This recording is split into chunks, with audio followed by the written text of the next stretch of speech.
महादेव संभव। दोस्तों, आप देख रहे हैं जीतू भट्ट ब्लॉग्स चैनल को, और आज मैं आपके ऐसी जगह पे लेकर आया हूँ कि जहाँ पे भगवान शिव के ऊपर स्वयं माँ गंगा प्रकट होके अभिषेक कर रही है। उस जगह पे आपको लेकर आया हूँ मैं। तो वो जगह कैसी है मैं आपको दिखाता हूँ। और वो जो जगह है वो सौराष्ट्र के अंदर गिर सोमनाथ डिस्ट्रिक्ट के अंदर प्राची तीर्थ है, जो सोमनाथ से करीबन 20-22 किलोमीटर है।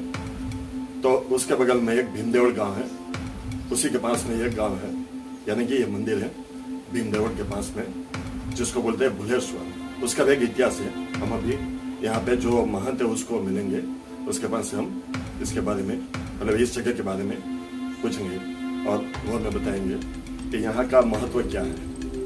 अभी हम आपको दर्शन कराएंगे वो भुलेश्वर महादेव का, जिसके सानिध्य में मैं बैठा हूँ। तो उसी भुलेश्वर महादेव के आसपास में जो भी देखने जैसा है, यहाँ पर मैं तो यहाँ तक कहता हूँ कि अगर कोई फिल्म वाले भी आके यहाँ पे शूटिंग करें तो उसके लिए भी बहुत अच्छा लोकेशन मिल सकता है। तो आज हमें ये लोकेशन बहुत अच्छा मिला है। आप देख सकते हैं मेरे पीछे एक नदी है।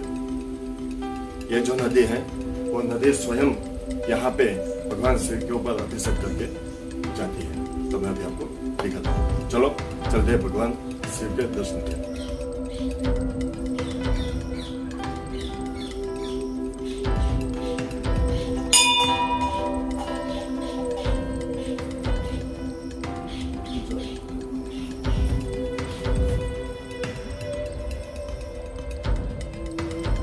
जय गुरु।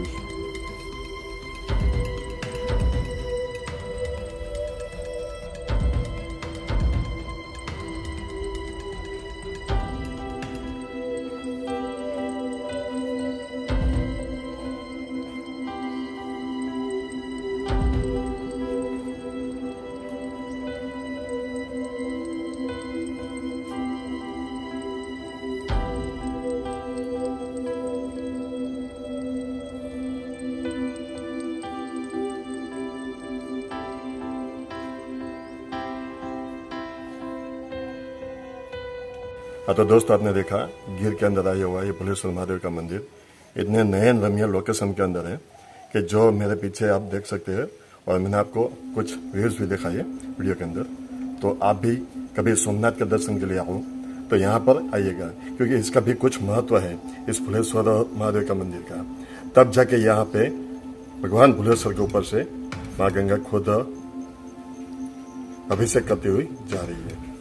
तो आना मत भूलिएगा, और हमारे इस चैनल जीतू भट्ट व्लॉग्स को देखना मत भूलिएगा। और साथ में अभी तक आपने हमारे इस चैनल को सब्सक्राइब ना किया हो तो सब्सक्राइब भी अवश्य कर लीजिएगा। हाँ, तो दोस्तों मैंने आपको अभी बोला था कि यहाँ पे जो महादेव है उसके पास से मैं आपको यहाँ की जानकारी दूंगा कि ये जो महादेव है भुलेश्वर महादेव, वो यहाँ पे कैसे उत्पत्ति हुई भुलेश्वर महादेव की, और यहाँ पे उसका महत्व क्या है। तो उसके बारे में आपको यहाँ के जो महंत है उससे मैं बात करता हूँ। अच्छा महादेव, आपका नाम पहले बताइए आप। जय श्री राम। मेरा नाम कमलाशरण फलारी है। मुझे यहाँ 39 वर्ष हो चुका है, परंतु मैंने जब मेरे धाम श्री धाम अयोध्या गुरु स्थान से निकला, राजस्थान, हरियाणा, पंजाब, उत्तर प्रदेश, मध्य प्रदेश सब जगह घूमते हुए गुजरात में आए, और गुजरात में आकर के यहाँ पर द्वारका नाथ के दर्शन किए। उसके बाद में सीधा सुदामापुरी होते हुए हम सीधे आए थे सोमनाथ भगवान। सोमनाथ भगवान आकर के माधवराय प्राची गए। उसके बाद में हम श्री मूल द्वारका चले गए, अपने कोड़ीनार के पास में मूल द्वारका चले गए। मूल द्वारका में मैं 1.5 साल रहा हूँ। पहले रामदास जी बापू थे, उनके साथ में रहा हूँ।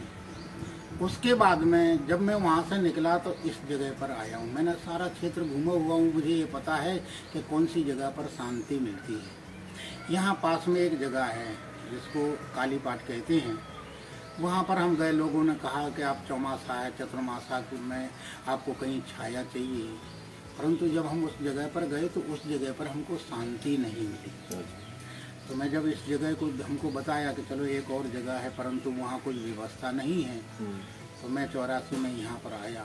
आकर के मैंने देखा, नीचे गया, जब नीचे में जाकर के पहुँचा और भोलेश्वर के जब हम दर्शन किए तो हमको 3 वस्तु वहाँ पर प्राप्त हुई। एक महादेव, पहले मंदिर नहीं था परंतु महादेव थे। दूसरा नदी, तीसरा उदम का झाड़। उदम का मतलब होता है उमरा का झाड़। तीनों जब वस्तु एक जगह होती नहीं है। आप कभी भी कहीं भी देख लीजिए, नदी उमरा होगा तो शिव जी नहीं होगा, शिव जी और नदी होगी तो उमरा नहीं। कोई भी एक वस्तु की खामी रहती है, मतलब कोई भी एक चीज हाँ वहाँ पर नहीं रहती है। हाँ, एक साथ तीनों नहीं होते हैं। और मैंने देखा, मैंने जब नीचे दर्शन के लिए गया, देखा, हमको बड़ा आनंद आया। फिर मैंने यहाँ का इतिहास ढूंढा। अच्छा, एक मिनट आपको जी। हाँ, तो दर्शक मित्रों, अभी जो महंत सिंह ने बताया कि यहाँ पे सभी जगह घुमा मगर मुझे कहीं भी शांति नहीं मिली। और आज मैंने भी महसूस किया इस जगह आके कि जहाँ पे मैंने आपको दर्शन कराया भुलेश्वर महादेव का, वहाँ पे तनिक आप 2 मिनट रुकोगे तो आपको इतनी परम शांति मिलेगी कि आप दुनिया का सब दुख दर्द भूल जाओगे। तो वहाँ पर जब मैं देखा, यहाँ का इतिहास लिया, तो सारे विश्व के अंदर में अपनी पृथ्वी का 2 बार इसका मनोमंथन हुआ। एक बार मनोमंथन विश्वामित्र जी ने किया था कि हमको शांतिप्रद भूमि चाहिए। तो उन्होंने सारी पृथ्वी का जो है ना, उन्होंने जाकर के चारों तरफ देखा कि हमको कहाँ शांतिप्रद भूमि मिलेगी। और वो यानी मतलब चारों तरफ ढूंढते हुए जब भुलेश्वर धाम इस जगह पर आए, पहले भुलेश्वर देवता नहीं थे, जब इस भूमि पर वो आए, उन्होंने देखा यहाँ उनको परम शांति मिली। उनको, क्योंकि वो राजऋषि थे, क्षत्रिय थे, राजऋषि थे, उनको ब्रह्म ऋषि की पदवी प्राप्त करना थी। और उनको ये पता था कि ब्रह्म ऋषि की पदवी तपस्या के बिगर, क्योंकि बिन तप तेज की कर विस्तारा, जल बिन रस की हो संसारा। जो व्यक्ति को अगर कहीं भी विकास करना हो तो उसको तपस्या की अति आवश्यकता पड़ती है। सही है। और व्यक्ति जो कपट दम्भ पाखंड से जो विकास करते हैं उसकी बहुत कम आयुष्य होती है। वो जो कपट दम्भ और पाखंड दूसरे को बना करके जो विकास करते हैं, वो एक अंडुआ, जिसको यहाँ की भाषा में एड़ा कहते हैं, तो अंडुआ के जैसा उसका विकास होता है। थोड़े दिन में फल लग जाएगा, बड़ा हो जाएगा, थोड़े दिन में पेड़ उग जाएगा, बड़ा हो जाएगा, फल लग जाएगा, सूख जाएगा। परंतु जो व्यक्ति सात्विकता से, सत्यता के ऊपर चल करके जो विकास करता है, वह व्यक्ति भजन करके जो विकास, तपस्या और तेज से जो विकास लाता है, उसका विकास एक वट वृक्ष के पेड़ के समान होता है। उसकी हजारों वर्ष की आयुष्य होती है, क्योंकि जितना वो ऊंचा जाता उतना ही नीचे जाता है। तो उन्होंने फिर विचार किया कि मैं क्या करूं, यहाँ पर तपस्या करना है। तो वो बैठे तपस्या के लिए, परंतु उनको स्नान करने के लिए यहाँ पास में सरस्वती जी हैं। सरस्वती नदी बहती थी, इस जंगल से वो जाते थे, उनको देरी हो जाती थी। उन्होंने गंगा जी का आवाहन किया, क्योंकि विश्वामित्र जी साधारण ऋषि नहीं थे, वो तो बहुत ही महान ऋषि थे, क्योंकि उनसे ब्रह्मा भी एक बार हार मान चुके हैं, ऐसे वो महान ऋषि थे। तो उन्होंने इस जमीन पर उन्होंने आवाहन किया गंगा जी का, गंगा जी पधारी। उन्होंने, देवी जी आप यहाँ से बहन करो। अच्छा, देवी जी जब बहन करने लगी प्रवाहित रूप में, मतलब अभी भी आज की तारीख में आप गए थे, आपने भी दर्शन किया, अभी हमारी गंगा जी चालू है, यहाँ से निकलती है गुप्त गंगा। तो गंगा जी वहीं से प्रागट हो गई और पानी चलने लगा। उनको आनंद हो गया। फिर उन्होंने विचार किया, क्योंकि उन्होंने 10,000 वर्ष तक तपस्या की। उसके बाद में जब वो उठे तो उन्होंने कहा, हमको स्नान करने के लिए तो अच्छा हो गया, परंतु मैं तपस्या कर रहा हूँ। अब जब हमको ब्रह्म ऋषि की पदवी प्राप्त होगी तो उसमें हमको कोई एक देवता साक्षी में चाहिए। तो साक्षी में किस देवता को मैं यहाँ स्थित करूँ? तो उन्होंने साक्षी में उन्होंने कहा, देवों में देव महादेव, देव का देव महादेव को मैं संकल्प करता हूँ। उन्होंने संकल्प किया, महादेव प्रकट हुए। उन्होंने कहा कि आप लिंग स्वरूप में यहाँ विराजमान हो, आपकी साक्षी में मैं तपस्या करके और ब्रह्म ऋषि की पदवी प्राप्त करना चाहता हूँ। भगवान शिव जी वहाँ पर लिंग स्वरूप में, अभी भी शिव जी जो हैं वो स्वयंभू हैं, वहाँ पर विराजमान हुए। उन्होंने तपस्या की। तपस्या के बाद में उसका बहुत बड़ा इतिहास है, परंतु हम उसको बिल्कुल सूक्ष्म में वर्णन कर रहा हूँ। और वो चले गए, यहाँ शिव जी विराजमान रहे। अब उनका नाम भुलेश्वर का कारण है, क्योंकि अभी भुलेश्वर कैसे नाम पड़ा है ये भूमि का, क्योंकि संकल्प सिद्ध भूमि है। हमको यहाँ पर 39 बरस, यानी मतलब 40 में 1 बरस कम, 39 साल हुआ। मतलब आज 4 दशक बीता चुके हैं यहाँ पे। हाँ, 4 दशक जाने वाला है, बस 1 साल बाकी है। तो यहाँ पर, यहाँ का आप सबको ज्ञात है कि यहाँ कभी चंदा नहीं होता है, कभी किसी की यहाँ दाने के लिए कि रुपया के लिए कभी नहीं, परंतु यहाँ सतत चलता है। यहाँ हमारी जो बाल्टी है वो ही मेरा जावक है, और ये थाली है वो आवक है। यहाँ कभी चंदा नहीं, कभी कट्टा नहीं छपाने का, कभी कुछ नहीं, बस यहाँ चलता रहता है। भगवान जितना हमको चाहिए उतना दे देते हैं। क्या किस प्रकार से देते वो हमको भी पता नहीं है। यहाँ की शक्तियाँ काम करती हैं, और ऋषि विश्वामित्र जी की शक्ति और दूसरी भुलेश्वर देवता की शक्ति। क्योंकि यहाँ में हर साल सप्ताह होती है, 27 सप्ताह हो चुकी है यहाँ पर। तुलसी विवाह हर साल होता है, 36 तुलसी विवाह हो चुके हैं। और हर साल यहाँ पर गुरु पूनम को 4 से 5 हजार बच्चे बटुक भोजन करते हैं। और श्रावण महीना में जो यात्रालु पैदल चल के दर्शन करने के लिए सोमनाथ भगवान जाते हैं, उनके लिए हमारे भूत भामन भोलेनाथ शिव जी की तरफ से, और हमारा जो भुलेश्वर ग्रुप है, हमारे जो भुलेश्वर ग्रुप वाले हैं, रामपुरा के हैं, भीम देवल के हैं, टोबरा के हैं, और आनंदपुरा वाले भी हैं, और आसपास के आसपास के, और कुछ लड़के प्राची से भी आते हैं। ये सब बच्चे जाते हैं यहाँ से सारी व्यवस्था करके। और यहाँ पर एक बछराज होटल है, बछराज होटल में हम जा करके हर रविवार को शाम को भजिया, चिवड़ा और चाय का आयोजन रखते हैं। तो वहाँ हर मतलब रविवार को रखते हैं। जो सोमवार के चलने वाले व्यक्ति हैं उन लोगों को गरम गरम भजिया और चिवड़ा और चाय का आयोजन वहाँ पर हम रखते हैं। आनंद से सब लोग पाते हैं, भुलेश्वर महादेव की जय बोलते हैं और चले जाते हैं। तो यहाँ पर कार्यक्रम चलता ही रहता है। तो भगवान भूत वामन भोलेनाथ कृपा दृष्टि रखते हैं। जैसे कि लॉकडाउन में, अब लॉकडाउन में सबने हमको आकर के कहा, बोले बापू पर प्रांतीय मजदूर कुछ बेचारे बहुत परेशान हैं, और थोड़े बहुत नहीं है, 700-800 मजदूर हैं। जब हमको पता चला, मैंने भुलेश्वर के पास में गए, भुलेश्वर ने हमारे ऊपर कृपा की। मैंने जो है ना कलेक्टर श्री से जो है ना मतलब बात कराई, और बात कराने के बाद में यहाँ पर खोल दिया था अन्य क्षेत्र।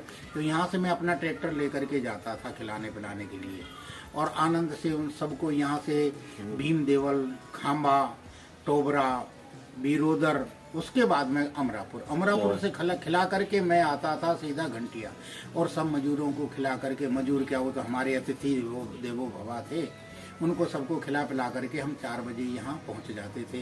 यहाँ से 11:30 बजे निकल जाते थे, 4 बजे पुनः आ जाते थे। और रोजाना का रूटीन बन गया था, 2.25 महीना चलाओ।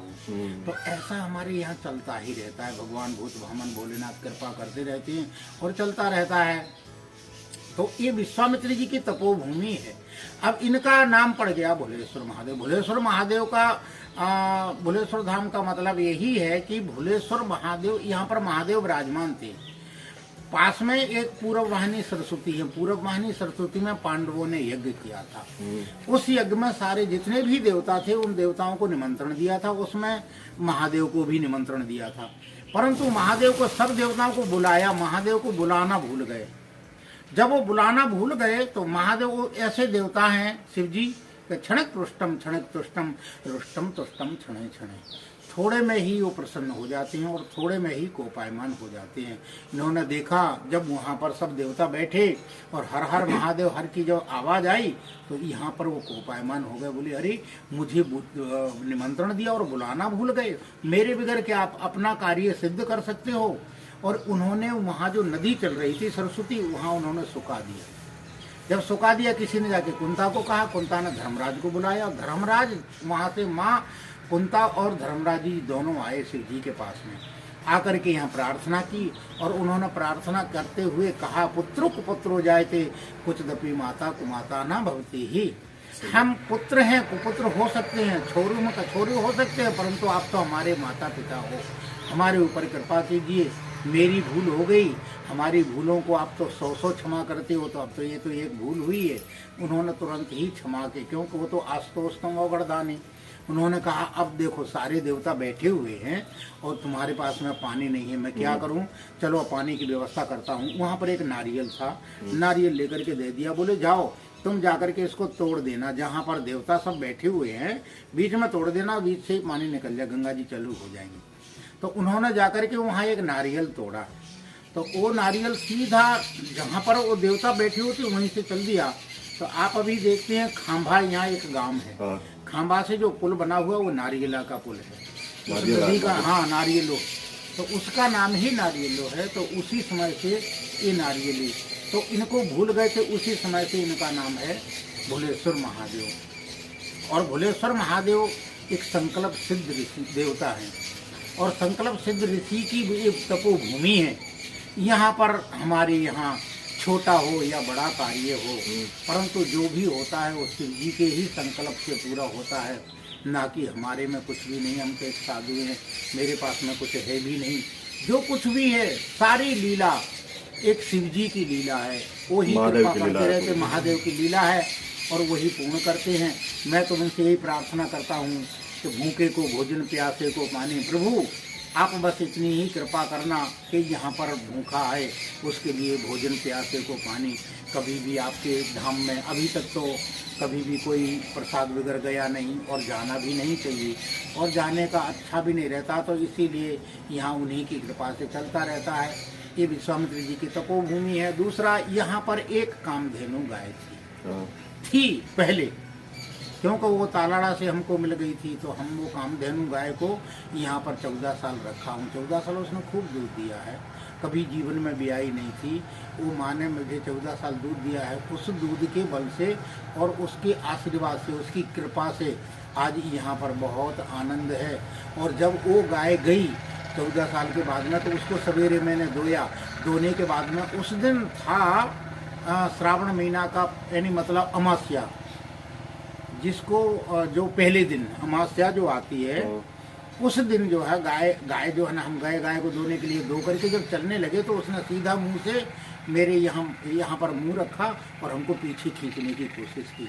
तो मैंने कहा क्यों, आज ऐसा क्यों कर रही हो गंगा, आज लोग बाग आ रहे हैं, आज दिवासानो दिन है, और दिवासा के दिन आप ऐसा मत कीजिए, हमको आज जो है ना लोग बागों के पास में बैठना पड़ेगा। फिर भी उसने एक बार जब खींचा तो मैंने दूध रख करके मैंने कहा शाम को सेवा करेंगे, अभी मैं तेरे ऊपर एक बार हाथ फेर देता हूँ। तो मैं एक बार हाथ फेर करके वहाँ से चल दिया। जब यहाँ आए तो एक मैया और एक जो है ना बेटी आई, और आकर के उसने कहा कि बापू मुझे गाय को गुड़ और रोटी खिलाना, वो भी गंगा को। मैंने कहा जाओ बेटा अंदर खिला। बोले तो हमने कहा नहीं, आज मैं नहीं आ सकता हूँ, क्योंकि अभी लोग बाग बेचारे आ रहे हैं, सबको हमको खिलाना पिलाना है। वो गई वहाँ से, तो कहती है कि गंगा बैठी हुई है परंतु हमारी तरफ देखती ही नहीं। जब मैं वहाँ पर पहुँचा, देखा तो गंगा, हमने कहा क्यों गंगा, तो वो गंगा ने मुंह नहीं उठाया। मैंने जाकर के तुरंत देखा तो उसके मुंह से लार निकल गई थी, और उसने बैठ करके ही शरीर अपना पूरा कर दिया था, क्योंकि वो तो गोलोक को चली गई थी। फिर मैंने उसको जंगल में प्रवाहित कर दिया था, जंगल में छोड़ दिया। जब उसका जब समय बीत गया तो मैं उसका मस्तक, देखो आज भी मैं दर्शन करता हूँ, मेरे सामने रहता है, वो मस्तक टंगा हुआ है। उस मस्तक का मैं नित्य प्रति दर्शन करता हूँ कि मेरी माँ गंगा है। और जब हमको ज़रूरत पड़ती है तो मेरी मोबाइल में मैंने अभी भी फ़ोटो रखा हुआ है, उस फोटो का दर्शन नित्य प्रति मैं करता हूँ। और गंगा मैया हमारे ऊपर कृपा दृष्टि रखती है, विश्वामित्र ऋषि भी हमारे ऊपर कृपा दृष्टि रखते हैं, और बहुत भामन भोलेनाथ भोलेश्वर महादेव भी कृपा रखते हैं। अविरत चलता है और चलता रहेगा, चल रहा है। बस भगवान से ही प्रार्थना करता हूँ। जय श्री राम। हाँ, तो दोस्तों आपने देखा भी भुलेश्वर महादेव का जो महात्म्य है वो अभी आपको महंत ने बताया, और भी कुछ यहाँ पे आते दर्शन के लिए, उनसे मिलते हैं। आपका नाम क्या? हमारा नाम मीरा भाई। मीरा भाई, कहाँ से आते हैं? विंध्यवाल से आते हैं। विंध्यवाल से आते हैं। आप यहाँ कितना समय से आते हैं? हम तो यहाँ आते हैं 24 साल से आते हैं। 24-25 साल हो गया। अच्छा। और बापू आप? दर्शन करते हैं ना, वो अयोध्या से आए हुए हैं। अच्छा, मैं सेवा करता है। अच्छा, मतलब यहाँ पे आप दर्शन करने के लिए भी आते हैं और साथ में यहाँ पे सेवा भी करते हैं। अच्छी बात है। और महात्मा जी आप? हम अयोध्या जी। अच्छा, यार अयोध्या से आए? अयोध्या से आए। अच्छा, आपका नाम क्या है? बलराम शरण, मेरे गुरु जी हैं। अच्छा, ये आपके गुरु जी, मतलब कि आपके गुरु जी का आप सुनिए। अच्छा, सही बात है। अच्छा बहन जी, आपका नाम क्या हमारे है? बापू बहुत राखे आए हमारा गुरु से અમે અમારે બહુ જાત્રામાં લઈ જાય બાપુ અમે અહીં કામ કરીએ ઘડી કાઢીએ બાપાના શંકર બાપાના સાથ સાથ દર્શન થાય રોટલીને રોટલા બનાવીએ લોકડાયનમાં બનાવતા હતા બાપુના એટલા આશીર્વાદ અમારે તમારું નામ? જીવીબેન अच्छा दोस्तों, ये जीवी बहन है, यहाँ पास के गांव में से है ना, भीमदेवल से आते हैं बहन जी। और ये अभी गुजराती में बोल रही थी मुझे कि हम लोग यहाँ पे इस आश्रम में आते हैं और यहाँ आके ये जो आश्रम है यहाँ पर सेवा करते हैं और खाना वाना पकाते हैं। और यहाँ पे जो आश्रम है यहाँ का जो महंत थे, हमें जो भी हमने बात की, तो वो यहाँ से कुछ यात्रा वगैरह होते तो उसमें भी शामिल करते हैं। ये बहन जैसे बोल रही है। एक तरफ से देखा जाए तो दोस्तों, यहाँ पे आने का मकसद मेरे हिसाब से तो ऐसा होता है कि आप जब भुलेश्वर महादेव के सानिध्य में आप आते हो तो आपको कितना भी टेंशन होगा वो सब चला जाएगा। आज मैं जब दर्शन करने के लिए गया तब जाके मैंने देखा और जैसे हाथ जोड़ा मैंने भगवान को, तुरंत ऐसा लगा कि मैं पूरा रिफ्रेश हो गया हूँ मैं। तो आप भी एक बार आइए, कहीं दूर नहीं है। आप गुजरात के अंदर सोमनाथ आते हो तो सोमनाथ से रांची आना है। कितना होगा बापू? प्राची से प्राची 6 किलोमीटर नहीं, सोमनाथ रांची सोमनाथ से प्राची 18 तो आप कभी भी सोमनाथ आओ तो सोमनाथ से प्राची 18 किलोमीटर होता है। और वहां से तलाला रोड के ऊपर भीमदेवल गांव है, उसके बगल में ये भुलेश्वर की जगह है, भुलेश्वर महादेव की, जो 6 किलोमीटर होता है, यानी कि 24 किलोमीटर होता है। तो एक बार आप अवश्य आइएगा, यहाँ पे दर्शन करने जैसा है। फिर मुझे आप कमेंट करके बताइएगा कि ये जगह आपको कैसे लगी। तो चलो मिलते हैं अगले व्लॉग के अंदर।